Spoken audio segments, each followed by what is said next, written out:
Welcome to the Wordsmith Forge Christian Fiction Podcast. Today, we're joined by author David L. Winters, whose work blends suspense, faith, and a touch of humor.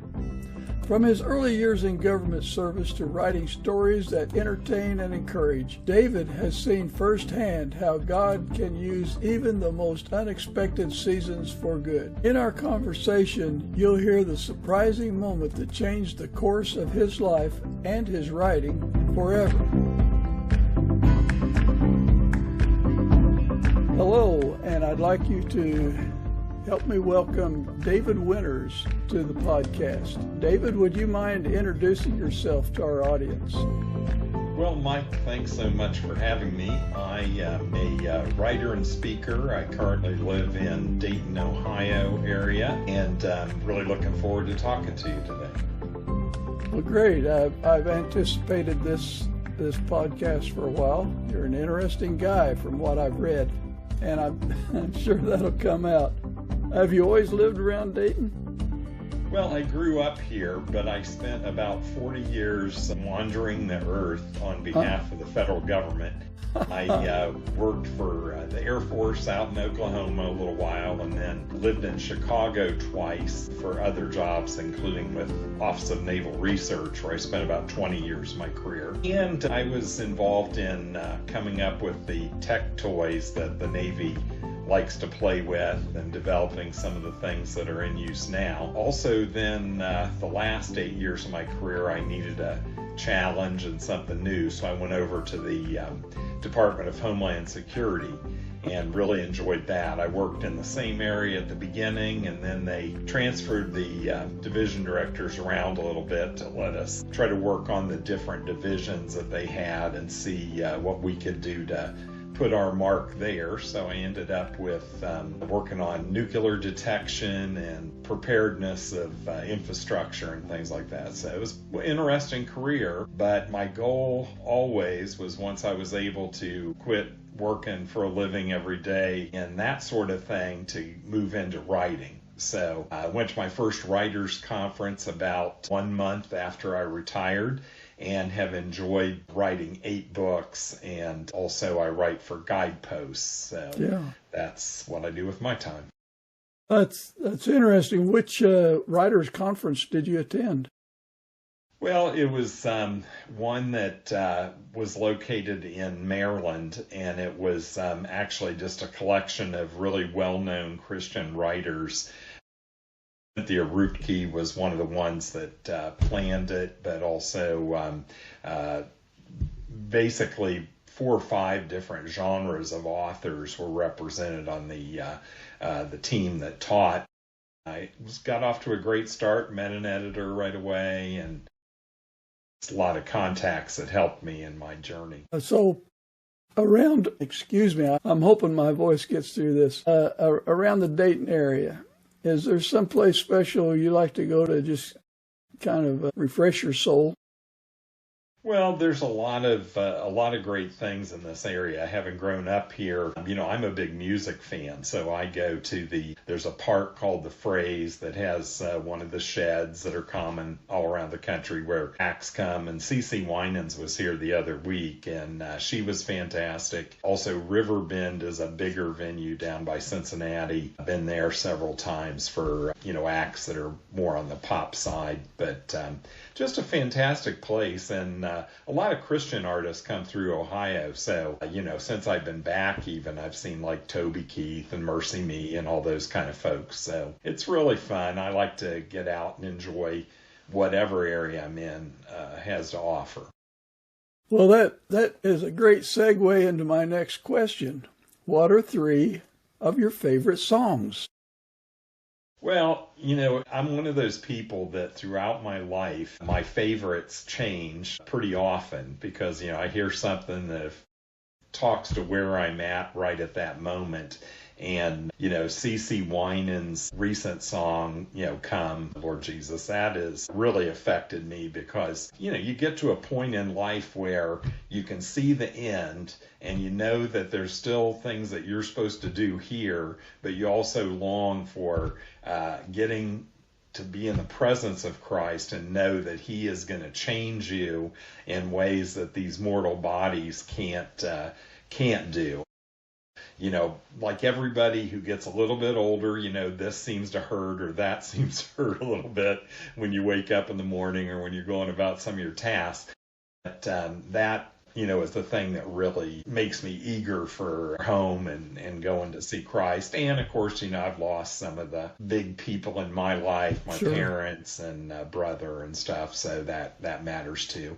But yeah, I love that song. I would say right now, like probably my favorite more secular artist song, you know, Jelly Roll's recent foray into Christian music has really meant something to me too. And, you know, he's got one out with Brandon Lake that I also like. And, you know, I think from the past, like one that always makes me think is Bob Dylan's song, It's Not Dark Yet. And I always think about that in terms of if I start to get a little complacent, like, you know, we're getting the world where I think God needs it to be. I think revival's breaking out on church campuses, but college campuses, all kinds of places. And when I see that happening, it really, really makes me happy. Yeah, the prophet Bob Dylan, I don't think he's always intended to bring the message that I get out of his things, but, you know, I was so much younger then I was so much older then, I'm younger than that now. So My Back Pages is a good one I like. And also he said, you're going to serve someone. And it kind of makes you wake up and think, well, yeah, I guess you're right. Who am I serving? So he accomplished a lot. The three favorite songs I think is interesting because it's not necessarily to find out what your three favorite songs are, but you end up talking about how you feel about different songs or how you formulate your three favorite songs. So if someone just pops up, yeah, here's 1, 2, and 3, then I know, okay, that didn't work. But just kind of like that, would you care to share your three favorite movies with us? Well, my movies are not going to always reflect my spiritual taste because I think movies often, for me, evoke a lot of emotion. Yeah. And talk about where I'm at now. Like my oldest movie that I really, really like is The World According to Garp. And for me, the message of that Robin Williams movie was, if you try, life can be a great adventure. You have to be open to doing new things. You have to be open to going places you might not have thought you would go, but there is a life out there for each one of us to have. And if some of my people that I feel the most regret for are friends that I've seen kind of waste their life on their couch. They never get off the couch. They don't seem to go out and try. They're afraid to move somewhere for a big opportunity they might have been given. And I've never really been like that. You know, I ended up in our nation's capital for over 20 years, and I had great times there. I met so many interesting people. I felt like God used that city in my life to mature me as a Christian and to really change me. Like I went there and was about 30 old. And I really needed to stop drinking at that point in my life. I was kind of a person who enjoyed partying or being around other people that would drink. And all of a sudden, it got to be a point where I couldn't seem to control what I was doing with alcohol. It was more controlling me. And so I met an AA sponsor there that remained one of my lifelong friends until he passed away. And at one point he moved to Pasadena and I was like, oh no, he can't go, you know, but he was still available on the phone and things like that. But also the changes that I went through by just accepting, I think really believe it turned out to be God's call on my life to move around. And I remember I went there for a job interview right out of college that I did not get. And I was driving down this beautiful wooded area, the George Washington Parkway, into town. And I remember praying and just saying, God, you know, I might not get this job, but someday let me come back here and live. And I forgot about that prayer. And then when I got that job, I was driving on that road again, and I thought, hey, I prayed for this. You know, how did that happen, really? Fantastic. So that was really a place that I really enjoyed being. And then one of the movies that seemed to keep resonating with me after it was over with was the movie that about human trafficking that Angel Productions put out last year, and I forgot the name of it. So I'm no help there. It changed my view of not just prostitution, not that I was involved in it, but just the idea of that there are people evil enough in the world to grab children that are unattended or from poor countries or whatever, and then move them, around the world to avoid detection, and then, put them into just a lot of different kinds of debasing situations.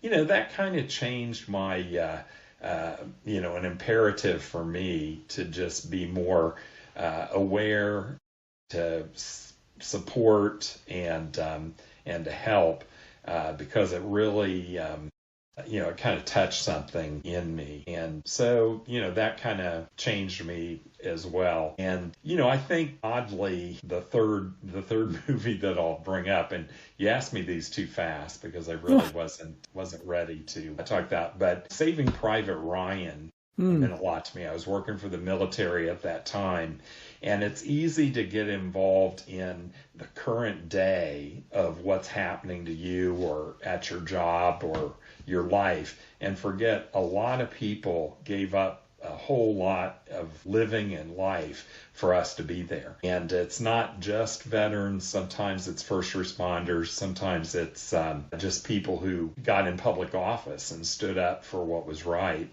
and that allow us to live free at this time. And so I think that informs my writing too, that there's a larger sense of justice than just what's legal or appropriate for a given time period. There's an everlasting law that God gave us just by being alive we ought to be able to recognize. And so that's affected me quite a bit too.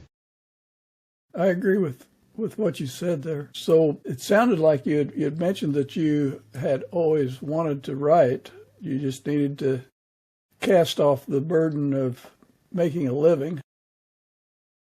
And I really recommend that to any Christian author. Just, unless you can live like a monk, you might have to have a side gig. But there isn't money in Christian books except for the very, very, very top tier. But there's things that happen to you as a Christian author that will never happen to secular authors in the same way. One time I was speaking at a Iron Sharpens Iron conference, and this kid came along, and he was just kind of looking, he didn't have a lot of money to spend or anything else, but I started talking to him, and he had was just new in recovery from drug addiction, and he and his wife had lost custody of their children to his parents, and he was now trying to get his life turned around, and he had a job, and he was starting on the right path for a few months. But I actually got him to climb under the table and sit back there next to me, because as people would sort of casually come along and look at the books, I could still take care of them. But I got into a great conversation with him, and then impressed upon him how much God really wanted to do in his life, and how much better his life would be if he could do that. And you don't have that if you're just writing kind of fanciful books that are not necessarily informed by God's Spirit. But I had a nonfiction book that I wrote called Taking God to Work, and I felt like he really needed to read that. And so, of course, I was able to get him a copy of it, and it would just really, it changed my day because I met him, and it reminded me why I do this part of my my life. Yeah. I've since I've been doing this podcast, well, there's a couple of things you've said that's resonated with me in relation to this podcast. One is, if the only people you talk to are the people at church, the people where you might work or run into in your local community, then you start becoming kind of closed in. your understanding of things seems to become limited. And my goodness, talking to all you Christian authors, it's just really impressed me how you all come from different walks of life, from different places. You're way different from each other. However, you're all headed into the same direction. You're all focusing in on, well, as you talked about earlier, the promised land, the hope that Christ gives us in a resurrected body. And so that makes us kind of different. But just like any author has some of the same things. They have a story idea, they start writing, they might have ARC readers, they have an editor, perhaps they have a publisher, and for the non-Christian, that's about it. But we have a higher level that we aspire to, and that makes all the difference in our fiction, in our books, fiction or nonfiction. So we're blessed, I think, just because our borders are expanded and we're thinking beyond on just, well, here's a book, maybe it'll sell. We're saying, here's a book, I bet it's going to help someone, and that's enough. The gentleman you helped, who knows where that's going to lead to, but I know it's going to lead somewhere. And there's many others that we will never know about, but God That's puts right. it on us. So you've kind of touched on it. Maybe you'd like to expound on it a little bit more about your walk with Christ? Well, I'm one of those people who I met Christ at a relatively young age. I was 13, went to a Billy Graham movie, and my mom talked me into going, and they had a singer there who was featured in the movie. It was his story, basically, of how he accepted Christ. And then they gave an altar call, and I remember crying, and I wasn't sure why I was crying, and I heard somebody say, "You should go down front." Yeah. And I remember turning to the voice and saying, "Wait, are you God?" And the voice said, "Yes, I am, and you should go down front. They'll tell you what to do." My. And so I did as I was told, and I got the literature, and I remember thinking, hey, this is the same literature they get on TV at the Billy Graham conference, And so I really had a meaningful introduction to Christ then. Yeah. But as I got into college and into early adulthood, I kind of put my faith on the back burner. I was kind of unhappy with God about some things in my life and the way they went, and had some difficulty like a lot of people have. Right. And I wasn't sure at that point if God was really good. And so as I started getting into realization that if I kept driving the ship of my life, I was not only going to run aground, but I'd definitely be underwater very soon. So, had a rededication of my life at that point, and because of that and other factors, I've been sober for, 35 years or whatever, and changed who I am, basically at my heart, because of following him. And, it's wonderful to have a big one-time experience with Christ, but the way we really understand him and get a depth to our walk with him is just by hanging in there in the good times and bad, listening to different preachers and teachers and songs and stuff over the years. And he speaks to us in so many ways. Of course, our experiences are, one of the main ways, because he wants to be there as our friend in every situation we can be in. And I try always to take a volunteer type of job in every place I live. I last about 2 or 3 years in each one, and then I'm like Tigger, I want to bounce off and try something different. My latest one is I started helping with a horseback therapeutic stable where they get kids that have serious, mainly kids, but a few adults, who have serious disabilities. The first time I was helping a autistic kid ride around on the horse and saw the difference it was making in his life. because of his desire to do the activity, he was very open to when the people that there are three of us actually that walk each horse with the kid. He listened to us in ways that maybe he couldn't even listen to his parents, because the activity is very engaging. It's hard to drift off and think of something else when you're bouncing up and down on a horse. Right. They're a lot taller when you're sitting on them. They're a lot taller too. Yeah, and I've just had some incredible, like, just soul rejuvenating experiences. This one young girl, she was also autistic. The smart person in the group, the instructor for us, was loading her onto the horse from the other side, but ended up sailing her over top of the saddle of the horse into my arms. And I was like, yo, that wasn't supposed to happen that way. And so I put her back on the horse, and but I just thought, like, wow, God, that's not an activity I would have been involved in. Yeah. Wasn't trying to listen to you and do what you wanted me to do. Wouldn't have had, a young autistic girl flying at me. But, they're just some awesome kids in there. The horses, a lot of them are a little bit older, but they are gentle and don't, rough up the kids. They sometimes rough up the volunteers, like with the tail. They'll like whack us. Yeah. If you're not wearing a long sleeve shirt or whatever, they'll get you with the tail to try to get the flies off of you, I suppose. Yeah, out of kindness, I'm sure. Yeah, out of kindness, it's got to be. But anyway, it's a lot of fun. In D.C., I worked with kids downtown in the pediatric AIDS program, and there were I was actually taking the brothers of the kid that had AIDS and a neighborhood friend out to entertain them, so the grandma who was keeping the family together could have some free time and peaceful time with the youngest one that was sick. One of the kids that just came along, he was a neighbor kid, his name was Nasir. He just was a really good kid, but he was looking for something. He was about probably 11 years old, and we went to see Bill Cosby's movie, The Ghost Dad, and afterwards he goes, Dave, do you think that's what happens to you when you die?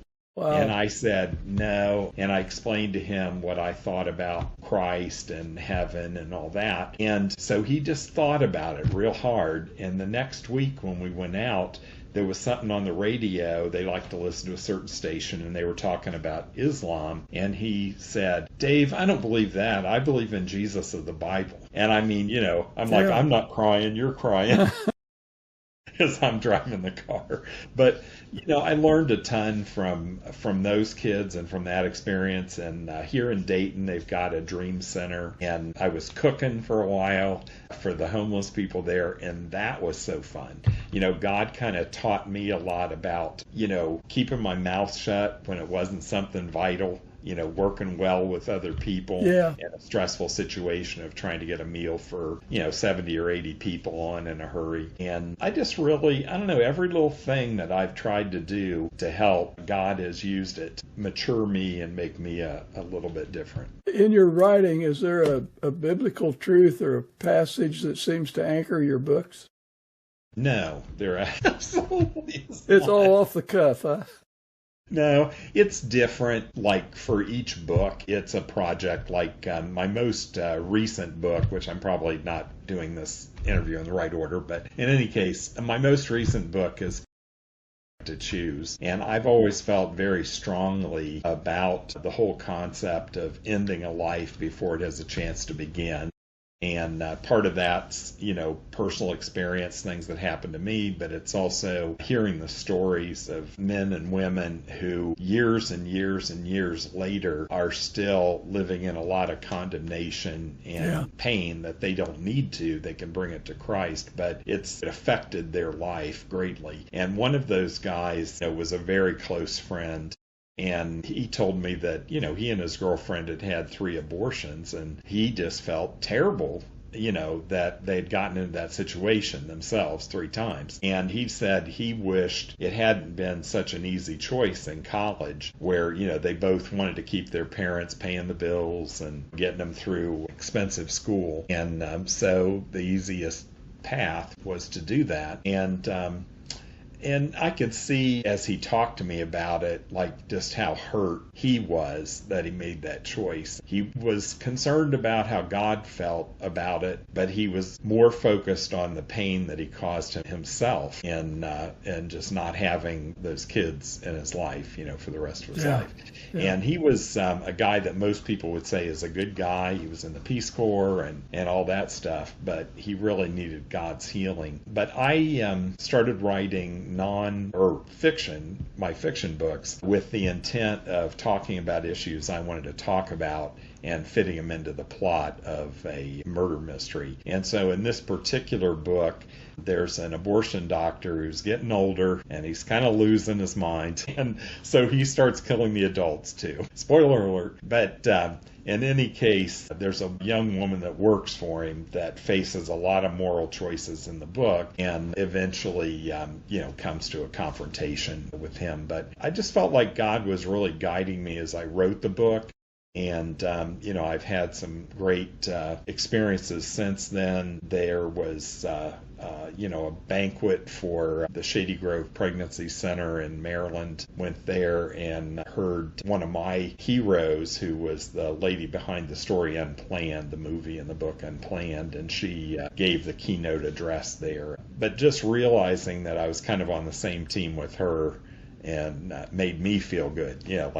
May not have the same impact, but at least I know that God appreciates what we're trying to do. Yeah. Well, because of the abortion controversy, I'm sure there are a lot of our listeners who would like to find that book, and I think it's important for boys and men to read such a book. Think what you've described with your friend that was in the Peace Corps now is regretting some choices. You have to really stop and consider what's going on, because that is something that will jump up and it's like someone standing behind a door with a two before you walk through it, and unsuspectingly it just hits you behind the head, and there's nothing you can do to change that. What you did. And of course, you can be forgiven, but you can't get away from the consequences.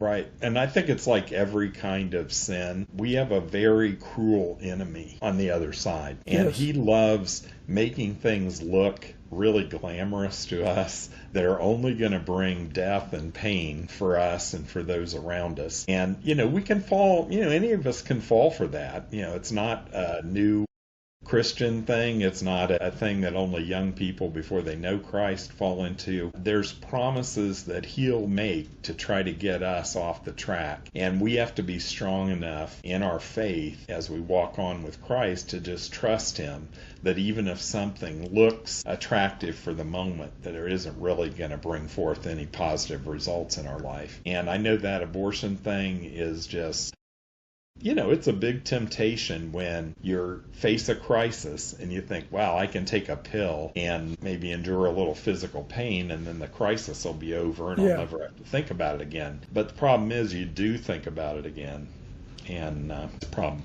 And the older you get, the more you think about it. You can imagine the people that aren't close to you and around you because you took care of them before they were even born. Nice heavy topic. Glad I was able to be here for you. Yeah. I don't know if we can continue this podcast, because this episode I have strong feelings about arguing pro-life.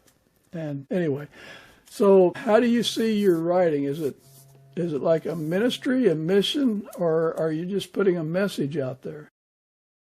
Well, there's a variety of different books I have and different purposes behind each book. I continue to write for guideposts. Primarily, I've been in a few different kinds of books, but primarily in an annual devotional they do called All God's Creatures. And it basically takes people's love and fascination with animals and it draws them into a message about faith and about Christ. And I absolutely love being associated with that. This is like my 8th year coming up that I'll be a contributor. And, I write 10 or 12 of the devotions, and there's 365 days in the year, so you can show how deep my impact is to that publication. But it just, I've got relatives, I've got friends that might not have taken any other kind of Christian book that I've been associated with, and they'll take that because they like animals, they like the positive nature. There's no hellfire and brimstone in guideposts generally, and definitely not in this particular volume. I give them they give you author copies at a real discounted rate, and I give them to like people on my bowling team, people I've worked with, just all kinds of folks, and I almost never get a negative word back. People are glad to have the book. And one guy who didn't strike me as a Christian at all from my one of my bowling teams, he came back the next week and said, I read 40 of them so far. I was like, oh, this kind of hit home for you. Yeah. And he buzzed through that book pretty fast. And, and then he started telling me that back when he was a teenager, before he went to Vietnam, so a long time ago, he was close to the Lord. And, he had kind of gotten away and needed to be reeled back in a bit. So I felt like that was an important thing in his life, if nobody else's. And I've just really had nothing but joy out of contributing to that. My first book in the fiction genre was Driver Confessional, and it was going to be about an Uber driver, and I had just retired, so I decided to Uber because I thought I can't sit there and write for 12 hours a day. I'm just not that personality type. So what I'm going to do is I'll drive around and get some stories. And I got some great stories of things that happened while I was driving. And one of my favorite ones that's just like an aside in the book, but it was an older African-American couple, and they were at the grocery.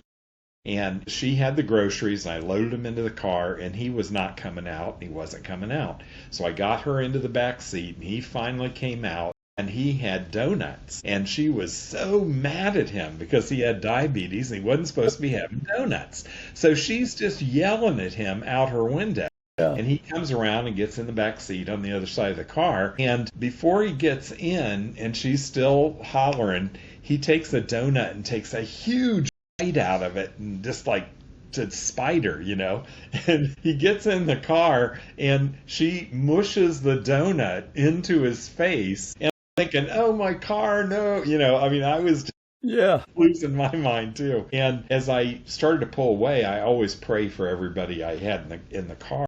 And so I prayed that, God would watch over us, but if there was something I could say to make a positive impact. And I felt like God just said, well, you've got the FM, Sirius XM in your car, put on a soul channel that you like, so I had an oldie soul channel. So I put that on, and by the they got home, they were lovey-dovey and everything. The crisis was over, and we got their groceries out of the back and everything.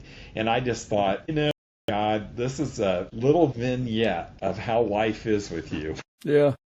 We go out there in the world and crazy stuff's happening all around us, but we can take a few minutes to make a positive impact on somebody. And that the thing I liked about writing that book is it's set in Washington, D.C., and I got up a lot of my favorite places, and eventually the killer's chasing somebody around the city, and blood ends up getting splattered on a Prius, and I have a personal vendetta and hatred for Priuses that's hard to explain, but it was so satisfying to me to write that and have it published where the Prius gets the brunt of the blood from the individual. That's rich. Yeah, sometimes you have to just think because they come up with such bizarre things. I'm working on a little novella right now from when I was a hostile work environment educator, and the protagonist has mistaken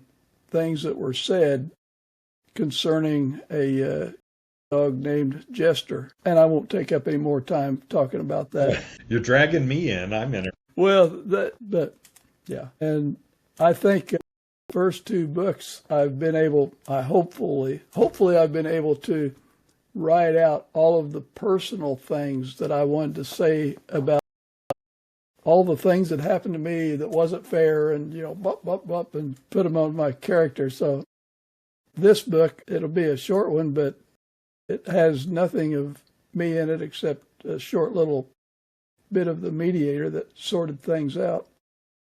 But yeah, the strange things do that you might not think of otherwise.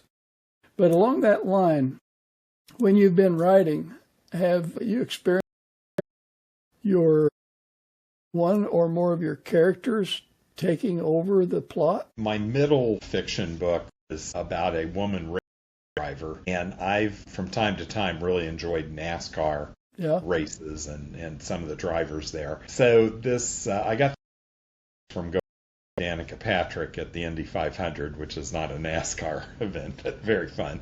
Yeah. So I really liked this and the idea of her character of trying to make it in a man's world. You know, my mom was World War II type. She was very small, but she went to work in the steel mills in Gary, Indiana, and was kind of a Rosie the Riveter type. Yeah. And then as soon as the men came back, she was chopped liver. She had gotten into electronics, and that helped her eventually get a career. For the most part, she was disrespected for a lot of her life, as women used to in a big way. And like she'd go to the bank, and they wouldn't let her open a charge card without my dad's approval. Of course, that's Ohio. Might not have been. But anyway, so I remember a lot of those ways she struggled, and so I incorporated some of those into the character in this book. And I got to I made her purposefully kind of distant from her relationship with Christ and the things that had happened in her life, and then of the book trying to reel her back in through the things that happened to her. But she gets accused of murder. You know, she has the usual, when you're in a stock car race, she bumps another guy. His car blows up and explodes. She gets accused of murdering him. A lot of the book involved in getting that fixed. Anyway, it's very, very thing to write because you get to be different people, you get to try to think like different people, and just sort of evaluate what and why they're like they are. My protagonist in my first book is a young woman that has been driving a tractor to reach the pedals, and she's hired by a logging company to go from close to Council, Idaho, down to Winnemucca to equipment plant. Her and take it over to a going wildfire in California. Of course, she's elbowing her way in where she's not wanted. But yeah, of course, that's based on a real story too. Well, the front part I made up, but the things that she went through on a wildfire, basically based on a true story. And so are some of the other things that happened to her, happened to other women that I knew about. Interesting part of your life that I noticed from just reading a little bit about you. How did you get involved with fighting wildfires? Were you actually involved in the fighting, or were you just looking at their workplace to determine? Well, and how could it not be hostile? Things burning all around them, right? Well, the personnel can't be hostile because it's too dangerous. You guys work together well, and you don't have a lot of time to baby people and work things out. You see something happening, you've got to take care of it. But no, experience was in 1974 on a heli-tac crew out of Southern California, and they fly you in, drop you off, and generally back up. They make you walk out, but I've been involved in line digging and jobs until about 20 years ago. I settled on what's called a human resources specialist, which is different than human relations. It's HRSP, human resources specialist. So I help manage the human resources as it pertains to getting fire. Do you read some Christian fiction yourself? Yeah, there's some different periods where I've gone through, I really like. I did mention earlier Cynthia Rookti. Yes. And she has a lot of very thoughtful drama. I focus a lot on what's going on in the minds of men and women, and I find that really interesting, like really easy lost in. I did over the course of my life, like one of the authors who's not entirely a Christian author, but she wrote some based material as well, but Doris Lessing was an English author, and she was really active up until, I think, and I've just found one book after another of hers to kind of be very inspiring for the writer side of me. I want to understand how characters think and really be able to portray that to people to hold their attention, because I just found the people memorable in her books. I think she was nominated for her first Pulitzer with like her first or second book. She was, I would say probably eventually a paperback writer before that was a term that was popular. She basically mass amounts of fiction out to people who were avid readers. So there's that. Also, I'm kind of more of a nonfiction. A lot of men are. Yeah. Some men like fiction, but I have written or read, so many books about fear. When I major issue for me with anxiety, especially heights and like specialized sort of things like that. But it kind of gave me an ending of why people read whatever they're reading. And that is, it comes down to some of our needs and urges that cause us to read. We want to understand why other people feel the way they do. And some people who get hooked and are reading 150 books a year, like my sister, they like endorphins going around in their mind as they play through familiar tropes and things. But I was a big person that I care about a lot and like reading. I'm like everybody that read through the Left Behind. I thought the writing was pretty bad in most of that. And then it's funny that Jerry B. Jenkins' son is, writing and producing. And I love that show. I thought, I guess it skips a generation talent or whatever. But seriously, there's been a lot of good Christian books that have affected my life. And, I think it's a wonderful pursuit for anybody. Yeah, definitely. Do you feel that God has taught you a hard lesson at any time you were writing? Well, I think from the beginning, that's kind of new. I think that there's a desire to sift what part of this is me and which part of this is really God. Yeah. And controversial belief about work, and that is that there isn't one thing that God has called most people to. I think he gives a calling for the ministry. We all are supposed to be ministers in our own way, exactly, in our workplace and in what we do. So, but I do think there's a big battle with, am I doing this for me, or am I really doing this for the kingdom? And so I think that's the first thing that he's writing, that it's really about, it's about him, and it's really all about him. Whether we're going through a period or a season in our life where we're thinking that our contribution is bigger than it really is, to accurately look at the fact that we play a part, but it's only our willingness to keep doing what God wants us to do to our work that we're really successful. I just I go back to I talked some about in Taking God to Work, and that is God created work before the fall. He gave Adam and Eve of taking care of the Garden of Eden, of dressing the plants and making sure everything was pruned and all that kind of thing. He wants us to know work is a good thing that we need, and we're really going to need it till we die. So whether you're tremendous physical problems and you're in a care facility for people who've gotten older, or whether you're of a company and you're running 100 miles an hour all day, God wants to use, and not just in presenting the gospel to the people, out the blessed life that he intended us to have. And that means accepting difficulties that come with grace and